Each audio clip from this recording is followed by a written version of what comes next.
소나타 등급으로 한번 해드릴 건데, 중문도 이제 자동 슬라이딩 중문으로 해서 설계한 부분이고요. 오레오 타일이라고 한번 들어보셨을 수도 있을 것 같은데, 이 형태에 다 보이실지 모르겠는데 이 퍼플렉스 시공을 전부 다 했거든요. 누가 봐도 이렇게 지내면 친해질 수밖에 없지 않겠나요? 서브제로입니다. 고가인 제품이죠.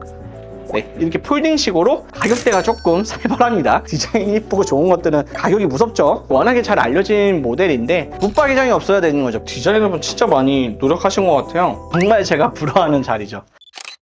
안녕하세요, 엔터너스 한재본 대표입니다. 오늘 현장은 30평대 소나타 등급으로 소개 해드릴 건데, 오늘 미드 센츄리한 느낌에 있어서의 인테리어를 홈스타일링 요소 아니면 가전에 있어서의 한 개 요소 하나씩가 공간에 있어서의 포인트로서 좀 작용된 현장인데, 오늘 현장도 재밌는 포인트들 많다 보니까 좀 미드 센츄리한 느낌으로 해가지고 좀 꾸미고 싶다, 그리고 홈스타일링 관련해가지고 인테리어랑 같이 병합해가지고 꾸미고 싶다 하는 구독자분들한테 많은 정보 드릴 테니까 처음부터 끝까지 잘 살펴봐 주시기 바라겠습니다. 이 현관등 같은 경우, 센서등 같은 경우에 디밍 기능으로 해가지고 좀 들어가게끔 좀 설계했고, 기존에 있는 신발장에 있어서 이 필름 작업을 한 부분이고, 이 좌측 같은 경우에 신발장이 좀 신설해가지고 전체적인 컨셉에 맞춰서 좀 들어간 부분이라고 보시면 될 것 같아요. 고객님께서 자녀분들이 있으시다 보니까 실제 손이 없는 경우들이 많아서 중문도 이제 자동 슬라이딩 중문으로 해서 설계한 부분이고요. 여기 현관 타일 같은 경우는 리폼한 부분이고, 이쪽에 있어서의 대리석 같은 경우에는 필름으로 해가지고 시공함으로써 최소 예산으로 최대한 꾸민 부분이라고 보시면 될 것 같아요. 밀레 시스텍 도어랑하고 보노크, 그 다음에 일괄소등 스위치로 들어간 부분이다 라고 보시면 될 것 같습니다. 아무래도 신발장 공간이 이쪽만으로는 부족하다 보니까 이쪽에 가벽을 만든 다음에 여기를 신발장으로 만들고, 기존에 있었던 팬트리에 있어서의 공간은 문을 아예 바꿔버렸습니다. 문을 이쪽으로 바꿔가지고 디귿자로 해가지고 팬트리 공간으로 만들어서 정말 정리 잘 해주셨죠. 이쪽에 수납함 같은 것도 다 정리하면서 알뜰살뜰 수납에 있어서 효율성을 좀 높이고자 팬트리 공간에서는 역방향으로 좀 바꾸고 신발장을 한 개 늘린 부분이라고 보시면 될 것 같고, 복도 같은 경우에는 이쪽으로 쭉 뻗어나게끔 해가지고 240 사이즈로 해가지고 초강폭 마루로 해가지고 시공한 부분이라고 보시면 될 것 같고, 이 중문 같은 경우도 화이트에 있어서의 배색이긴 하지만 패브릭 중문에 있어서의 느낌을 바닥에 있는 우드 마루 느낌하고 좀 어울리게끔 해가지고 시공한 부분도 좀 특징이라고 보시면 좋을 것 같아요.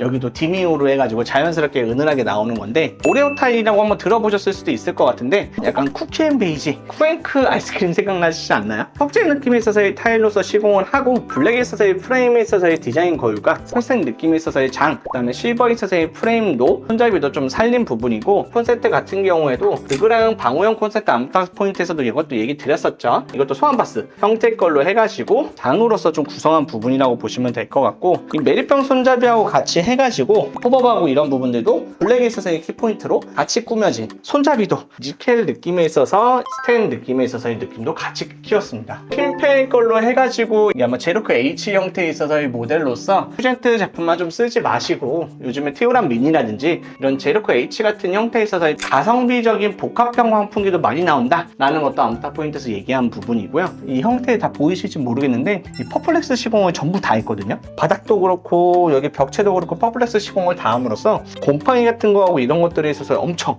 훨씬 더 유지 관리하는데 좀 편안한 이런 졸리컵 같은 거라든지 날카로울 수 있는 부분도 살짝 레진 처리하면서 알지게끔 만듦으로써 좀 깔끔하게 만든 부분이고, 벽체 공간이 좀 좁은 공간 같은 경우에는 이런 폼세라믹 같은 형태에 있어서 시공함으로써 공간 사이즈를 좁고 좀 간결하게끔 좀 슬림한 형태에서의 조직 파티션으로도 시공 가능한 부분이고, 샤워 부분들도 히든으로 해가지고 설치했다라는 것도 좀 특장점이라고 보시면 좋을 것 같습니다. 총 자녀분이 3명이 같이 지내는 방이다 보니까 성장 단계에 맞춰서 제작형으로 꾸미기보다는 기성 제품으로서 좀 꾸민 부분이라고 보시면 될 것 같고, 이런 창호 같은 경우에 전체적인 컨셉하고 배색하고 있어서 어울리는 부분이 있다 보니까 별도에서의 필름 작업은 좀 진행 안 한 부분이고, 그걸 보시면 손잡이 정말 귀엽지 않나요? 자녀방 인테리어 할 때 어떤 큰 제품에 대한 포인트라기보다는 섬세한 형태에 있어서 아이들이 좋아할 만한 형태의 손잡이라든지 작은 요소들을 좀 꾸며주면은 훨씬 더 좋아하는 부분들이 있으니까 좀 그런 부분도 챙기시면 보시면 좋을 것 같고, 그리고 이런 간접등 같은 거를 좀 만들 수 있는 부분이 있으면은 가급적이면 최대한 간접등 형태를 많이 얘기해주면 조명은 사실 많으면 많을수록 좋긴 좋거든요. 그래서 이런 부분들도 인테리어 할 때 참고하시면 좋지 않을까 싶습니다. 자녀방 한번 보실게요. 도무스 손잡이로 포인트 주고, 말씀드렸지만 자녀방 같은 경우에는 어떤 제작 형태에 있어서의 맞춤형 형태에 있어서의 장보다는 기성 제품에 있어서의 레이아웃 배치가 무엇보다 중요한 부분인데, 책상이라든지 이런 침대, 이런 붙박이장들 설계하고 이런 서랍장 같은 형태도 설계함으로써 누가 봐도 이렇게 지내면 친해질 수밖에 없지 않겠나요? 따로따로 있음으로써 이제 자녀들에 있어서의 성장이라든지 공부하는 데 있어라든지 수면 질을 좀 챙길 수 있게끔 하고, 니켈 느낌의 이게 은색 스텐 느낌에 있어서의 실링팬을 사용함으로써 디자인도 챙긴 부분으로 보시면 좋을 것 같습니다. 슬라이딩 도어 같은 경우에도 매립형으로 하는 부분도 사실 신경 안 쓰면 그냥 철물체로 그냥 그대로 드러날 수도 있는데, 매립형 슬라이딩 중문으로 해서 시공하는 부분들도 키포인트를 꼭 좀 참고해 주시면 좋을 것 같고, 추가적으로 드레스로 짜잔 게이트로 만들어서 커튼 처리하고 라운딩 벽체 처리하고 어떻게 보면 공간을 더 만드는 부분이라고 보시면 좋을 것 같아요. 아무래도 가족 구성원 수가 많다 보면은 수납함이라든지 이런 부분이 좀 좁을 수도 있는데, 복합형 공간처럼 드레스룸 공간으로도 활용할 수 있는 부분도 키포인트다 라고 보시면 될 것 같습니다.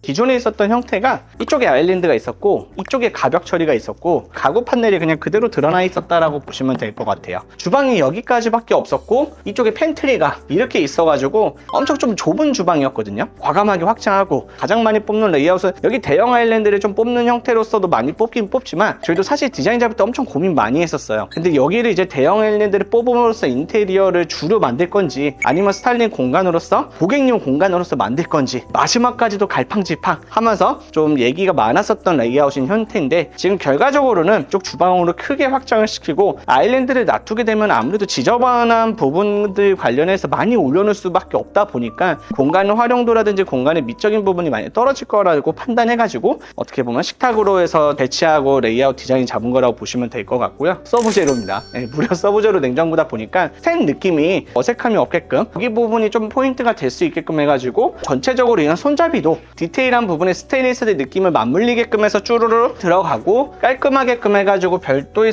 시선에 간섭이 안 되게끔 만들면서 이쪽 부분도 3T짜리 스텐 상판으로 해가지고 쭉 시공했다라고 보시면 좋을 것 같아요. 스텐에 있어서의 연결성이 좀 떨어지지 않게끔 만든 부분이고, 마찬가지로 식기세척기도 이런 느낌에 있어서의 부합성을 좀 살리고자 만든 거고, 대신 나머지 부분에 있어서의 벽체라든지 미드웨이 같은 경우는 이런 포인트가 좀 더 살릴 수 있게끔 무난한 형태에서의 톤들로 매치를 했지만, 아무따 포인트에서 얘기했던 것처럼 지선이 가로선이 좀 보이지 않게끔 800에 800 사이즈 큰 사이즈로 설계해가지고 원장으로 쭈루루 들어갔다 라고 보시면 좋을 것 같아요. 창문 같은 경우에 뷰가 광활하게 좀 펼쳐질 수 있는 공간이다 보니까, 제가 이것도 아무타 포인트에서 얘기했던 것처럼 창호 자체도 디자인이 될 수 있다, 시스템 창호로 지금 시공을 한 거고, 여기 같은 경우 이렇게 환기가 될 수 있게끔 이 뷰를 온전하게 살릴 수 있게끔 설계한 부분도 특장점으로 보시면 될 것 같습니다. 보시면은 카티파티 주방에서의 포인트라든지 고가인 제품이죠. 포인트를 살리기 위해서 폭스 매립을 먼저 시공하고 들어간 부분이고요. 여기 기존에 있었던 팬트리 같은 경우는 뒤쪽으로 조금 몰아가지고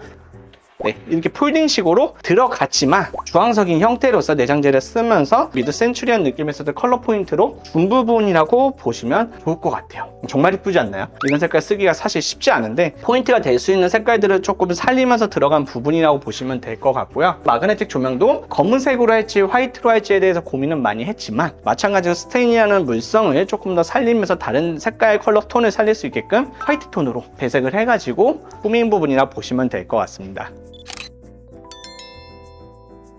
그 구독자분 사이에서 좀 많이 알려진 애벌레 소파라고도 하죠. 실제 이게 어떤 소파인지 모르시는 분들 많은데, 토고라고 하는 브랜드 소파인데 가격대가 조금 살벌합니다. 진짜 이쁘지 않나요? 뭐 보시면은 기본적인 쉐입도 다르고 원목 같은 느낌에 있어서 오동마루 느낌하고, 실제 이게 다 제작으로 해서 하나하나 다 살아있어요. 착석감 같은 경우라든지 훨씬 더 보존할 수 있게끔 만들어주지만, 디자인이 이쁘고 좋은 것들은 가격이 무섭죠. 200에서 300 정도 하는 형태에서 카란센 톨로메오 같은 경우는 워낙에 잘 알려진 모델인데, 실제 톨로메오 솔로메오 같은 경우에 각도 조절이 전부 다 용이에요. 그래서 이쪽으로도 배치할 수도 있고 이쪽으로도 배치할 수도 있고 사용도에 따라서 그래서 위치 잡는 것도 중요하고 그러다 보니까 일반적인 조명 시공하실 수 있는 분들이 시공할 수 있는 아이템은 아니다. 위치에 있어서의 공간성이라든지 컨셉이라든지 공간감에 대한 구성을 어느 정도 할지에 대한 심도 있는 형태로서 계획이 좀 중요한 거다 보니까 실제 이거 하나만으로 그다음에 이거는 여기 하나만으로도 충분하게 공간감을 다 메꿔줄 수 있어가지고 비싸긴 하지만 여러 제품을 막 산만하게 다 있는 형태보다는 확실한 포인트로서 살릴 수 있는 부분도 미드 센츄리한 형태에 있어서 중요한 포인트지 않을까 싶습니다. 그 거실에서 또 비밀의 공간이 하나 더 있는데 원래 여기가 벽체였는데 순환형 형태로 만들었을 때에서 효용성이 좀 높을 것 같아서 이쪽 공간을 뚫어버렸어요. 이거 건축도만 보고서 여기가 확장이 되는 부분이라고 판단해가지고 이쪽 부분 뚫고 샤시로 만든 다음에 왔다 갔다 할 수 있게끔 이렇게 해서 돌아가면 너무 힘들잖아요. 벽을 뚫어버려서 숨은 공간을 만든 부분도 특징이다 라고 보시면 되고 이건 언제든지 편할 때 열어둘 수 있게끔 폴딩도어로 제작해줌으로써 공간에 있어서 효용성을 좀 늘렸다라고 보시면 좋을 것 같아요.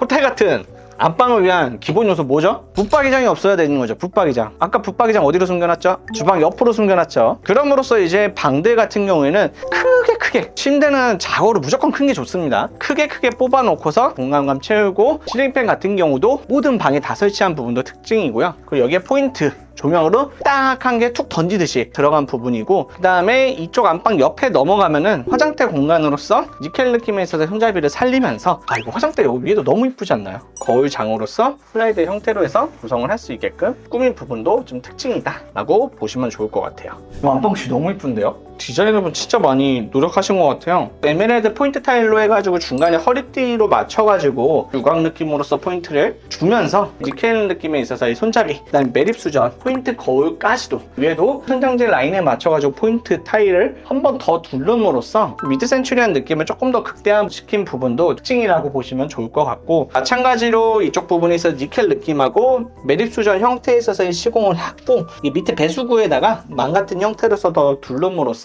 한 번 더 필터를 좀 들어간 부분이라고 보시면 좋을 것 같습니다. 이런 조작 같은 것도 하고 이런 유리 같은 것도 무프레임 유리로 무프레임 파티션으로 하고 그 다음에 조색 실리콘으로 마감한 것까지도 아무튼 포인트에서 얘기 드리긴 했지만 이런 형태에 있어서 포인트 욕실도 구성할 수 있다. 이 부분도 꼭 좀 참고하세요.